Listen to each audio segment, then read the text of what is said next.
বার্তা এক নজর। বায়ুসেনার নির্দেশে হাসিমারা এলাকায় নাগরিকদের সচেতন করতে নাইট আউট মহড়া।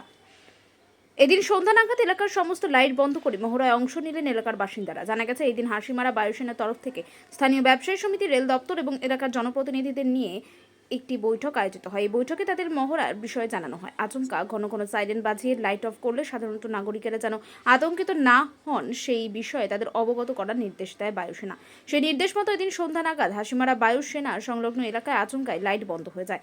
তার সঙ্গে ঘন ঘন সাইরেন বাজানো হয়। ঠিক সেই সময় বায়ুসেনার নির্দেশ মতো স্থানীয় ব্যবসায়ী সমিতির সদস্যরা বাড়ি বাড়ি গিয়ে যুদ্ধকালীন তৎপরতার বিষয়ে সচেতনতার লিফলেট বিলি করেন। সেই লিফলেটে দিনে অথবা রাতে যে কোনো সময় জরুরি তৎপরতা, এলাকায় ঘন ঘন সাইরেন বাজলে এলাকার বাসিন্দারা কি করবেন সে বিষয়ে একাধিক নির্দেশ উল্লেখ করা হয়। তার পাশাপাশি যুদ্ধকালীন পরিস্থিতি তৈরি হলে স্থানীয়রা নিজেদের এবং এলাকাবাসীদের কিভাবে সুরক্ষিত রাখবেন এই বিষয়ে একাধিক নির্দেশ দেওয়া হয়েছে ওই দিকে। আজকে একটা শুনছি বৈঠকও হয়েছে এবং আপনারা দেখি অ্যাওয়ারনেসে চালাচ্ছেন, কি বিষয়? নমস্কার। হ্যাঁ, আজকে আমাদের এয়ারফোর্সের দিক থেকে একটা বৈঠক ডাকা হয়েছিল, যার মধ্যে পুলিশ ডিপার্টমেন্ট থেকে পুলিশ থেকে ছিল, তাছাড়া রেঞ্জার থেকে ছিল, আর জনপ্রতিনিধিও ছিল, এয়ারফোর্সের অফিসিয়ালরাও ছিল।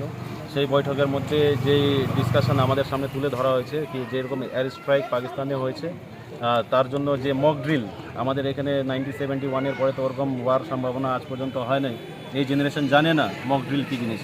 তো মক ড্রিলের সময় কীভাবে নিজেকে সেভ করতে হবে সেই সব বিষয় নিয়ে আলোচনা হয়েছে। তো ওই আলোচনার মাধ্যমে যেটা যদি কোনো রকম ওরকম পরিস্থিতি তৈরি হয়ে যায়, তাহলে সেই জায়গাটায় তাদের দিক থেকে যেটা মক ড্রিলে আমাদেরকে কনভারসেশন হয়েছে কি সাডেনলি যদি ওরকম কোনো সিচুয়েশান হয়, হুটার যদি বাজে, তাহলে লাইট ইমিডিয়েটলি ঘরের লাইটটা অফ করে দেওয়ার জন্য।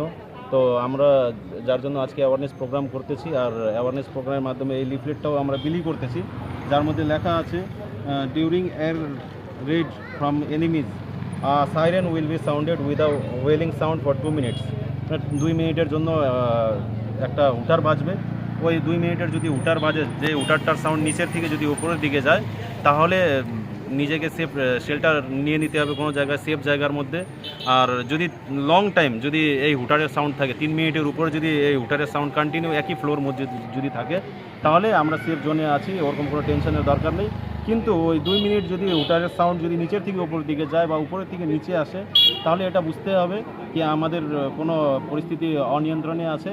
তাহলে আমাদেরকে ইমিডিয়েটলি ঘরের রাত্রিবেলা যদি থাকে, ঘরের লাইট প্রত্যেকটা লাইট অফ করে দিতে হবে এবং নিজেকে কোনো সেফ জায়গায় বলতে কোনো গ্রাউন্ডের সামনে বা খালি জায়গায় গিয়ে ঘুমিয়ে পড়তে হবে, শুয়ে যেতে হবে, যাতে কোনো রকম অ্যাটাক যদি হয় তাহলে আমরা সেফ থাকতে পারি। আপনাদের পক্ষ থেকে অ্যাওয়ারনেস চলছে? অ্যাওয়ারনেস প্রোগ্রাম আমাদের চলছে, এটা কন্টিনিউ চলবে।